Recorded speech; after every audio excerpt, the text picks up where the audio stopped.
السلام علیکم ناظرین، میں محمد اسلم حسین سیاست کے اس عالمی خبر نامے میں آپ سب کا استقبال کرتا ہوں۔ پیش ہے آج کی کچھ اہم خبریں۔ امریکی صدر ڈونلڈ ٹرمپ سے جب امریکہ ایران جنگ کے بارے میں سوال کیا گیا تو یہ تنازع آخر کب ختم ہوگا، تو انہوں نے براہ راست جواب دینے کے بجائے سوال کیا کہ کیا ویتنام کی جنگ جلدی ختم ہو گئی تھی۔ پھر انہوں نے تاریخ کی طرف اشارہ کیا۔ ڈونلڈ ٹرمپ نے کہا، میں نے ایک چارٹ دیکھا، پہلی جنگ عظیم 4 سال 3 ماہ، دوسری جنگ عظیم 6 سال، کوریا کی جنگ 3 سال اور ویتنام کی جنگ 19 سال تک جاری رہی۔ میں ابھی چند ماہ سے ایران میں ہوں۔ اس سے ٹرمپ کا یہ پیغام واضح طور پر پہنچا کہ جنگ کی کوئی مقررہ ٹائم لائن نہیں ہے، لیکن ان کے بیان کے پیچھے اصل وجہ ٹرمپ کی کمزوری ہے۔ سطحی طور پر ٹرمپ کا بیان جارحانہ نظر آتا ہے، لیکن زمینی طور پر امریکہ کی حکمت عملی تبدیل ہوتی نظر آتی ہے۔ اب امریکہ ایران کے ساتھ جنگ بندی میں مسلسل توسیع کر رہا ہے اور براہ راست بڑے فوجی تصادم میں شامل ہونے کے بجائے آبنائے ہارمز کو بند کر کے اقتصادی دباؤ پر زیادہ زور دے رہا ہے۔ اس سے صاف ظاہر ہوتا ہے کہ ٹرمپ اب جنگ کو تول دینے کے بجائے ایران کو اقتصادی اور تجارتی طور پر زیر کرنا چاہتے ہیں۔ ایران کے ساتھ 1 ماہ کی لڑائی کے بعد امریکہ کو اندازہ ہو گیا ہے کہ اس طرح فتح حاصل نہیں ہوگی اور صرف نقصان ہی ہوگا۔ امریکہ ایران کے درمیان جنگ بندی میں ایک مرتبہ پھر امریکی صدر ڈونلڈ ٹرمپ نے 3 ہفتوں کی توسیع کا اعلان کیا۔ دوسری طرف ایران کے ساتھ کشیدگی کے دوران اب روس بھی حرکت میں آ گیا۔ ایران نے روس کے بحری جہازوں کو اپنے ہارمز سے استثناء دے دیا ہے۔ ایران کا کہنا ہے کہ ان جہازوں سے کوئی فیس نہیں لی جائے گی۔ ایران نے اپنے ہارمز سے گزرنے والے بحری جہازوں پر محصولات عائد کرنے کے منصوبے کے درمیان دوستانہ ممالک کو اہم ریلیف فراہم کیا ہے۔ اطلاعات کے مطابق روس سمیت بعض ممالک کو ٹرانزٹ فیس سے استثناء دیا گیا ہے۔ ماسکو میں ایران کے سفیر کاظم جلالی نے کہا ہے کہ وزارت خارجہ اس وقت ان چھوٹوں سے استفادہ کر رہی ہے، لیکن مستقبل کا لائحہ عمل واضح نہیں ہے۔ یہ اقدام اس وقت سامنے آیا ہے جب ایران امریکہ اسرائیل تنازع کے درمیان اس اہم سمندری راستے پر اپنا کنٹرول مضبوط کر رہا ہے۔ دوسری طرف اسرائیل اور لبنان نے بھی اپنی جنگ بندی کو 3 ہفتوں تک بڑھانے پر اتفاق کیا۔ ایران کے سپریم لیڈر آیت اللہ مجتبی خامنہ ای نے حالیہ بیان میں دشمن کی صفوں میں ڈرارم پڑنے کا دعویٰ کرتے ہوئے قومی اتحاد پر زور دیا ہے۔ ان کا یہ پیغام ایسے وقت میں سامنے آیا ہے جب مغربی میڈیا میں یہ رپورٹ گردش کر رہی ہے کہ وہ حالیہ امریکی اسرائیلی فضائی حملوں میں شدید زخمی ہوئے ہیں۔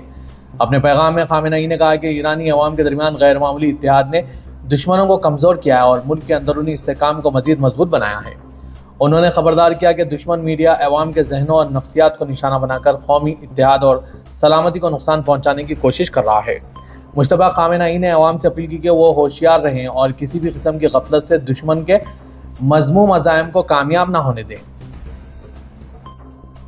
چین نے آج جمعے کو اعلان کیا کہ اس نے 2 نئے قمری معدنیات دریافت کیے ہیں۔ چین نیشنل اسپیس ایڈمنسٹریشن CNSA نے بتایا کہ یہ معدنیات چاند کے نمونوں سے دریافت ہوئے جو چانگ ای 5 مشن کے ذریعے واپس لائے گئے تھے۔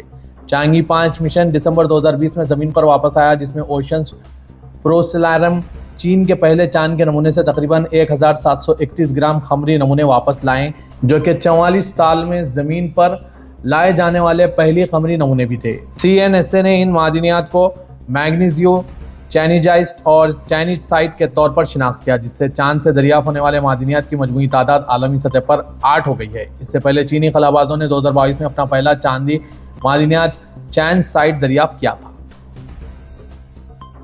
یورپی یونین کی خارجہ پالیسی کی سربراہ نے کہا کہ بین الاقوامی نظام بڑھتے ہوئے دباؤ کا شکار ہے۔ یہ بات انہوں نے کثیر الجہتی اور امن کے لیے سفارتکاری کے عالمی دن کے موقع پر کہی۔ کاجا کیلس نے یورپی بیرونی ایکشن سروس کی طرف سے جاری کردہ ایک بیان میں کہا، دنیا ایک اہم چوراہے پر آن کھڑی ہے۔ انہوں نے کہا کہ بین الاقوامی قوانین کو مسخ اور نظر انداز کیا جا رہا ہے یا کھلے عام پامال کیا جا رہا ہے، جبکہ امن اور سلامتی کو قائم رکھنے کے لیے بنائے گئے ادارے چیلنج کا سامنا کر رہے ہیں۔ کاجالاس نے بتایا کہ اقوام متحدہ منشور کے اصولوں کی دھجیاں اڑائی جا رہی ہے۔ انہوں نے بین الاقوامی قواعد پر مبنی نظام پر بڑھتے ہوئے دباؤ کی مثال کے طور پر روس یوکرین جنگ کے علاوہ مشرق سطح اور سوڈان میں جاری جنگوں کی طرف اشارہ کیا۔ انہوں نے مزید کہا کہ اقوام متحدہ واحد عالمگیر فریم ورک ہے جس کے پاس عالمی مفادات کی نمائندگی کی مشروطیت موجود ہے، مگر انہوں نے اس بات پر زور دیا کہ صرف یہ خصوصیت اب کافی نہیں۔ امریکی محکمہ خارجہ نے واشنگٹن کی طرف سے دہشت گرد تنظیم قرار دیے گئے عراق میں ایران نواز مسلح گروپ کتائب سید الشہداء کے رہنما کی مخبری کے لیے $10 ملین تک انعام کا اعلان کیا۔ امریکی حکام نے ایک سوشل میڈیا پوسٹ میں کہا کہ وہ KSS کے رہنما ہاشم فریان رحیم السراجی، جنہیں ابو علا الولائی کے نام سے بھی جانا جاتا ہے، کا کھوج لگانے کی کوشش میں ہیں۔ واشنگٹن کے مطابق اس گروپ نے عراقی شہریوں کو ہلاک کیا اور عراق میں امریکی سفارتی تنصیبات سمیت عراق اور شام میں امریکی فوجی اڈوں اور عملے پر حملے کیے۔ پوسٹ میں یہ بھی لکھا گیا ہے کہ السراجی کے ٹھکانے کے بارے میں معلومات فراہم کرنے والے کو انعام دیا جائے گا۔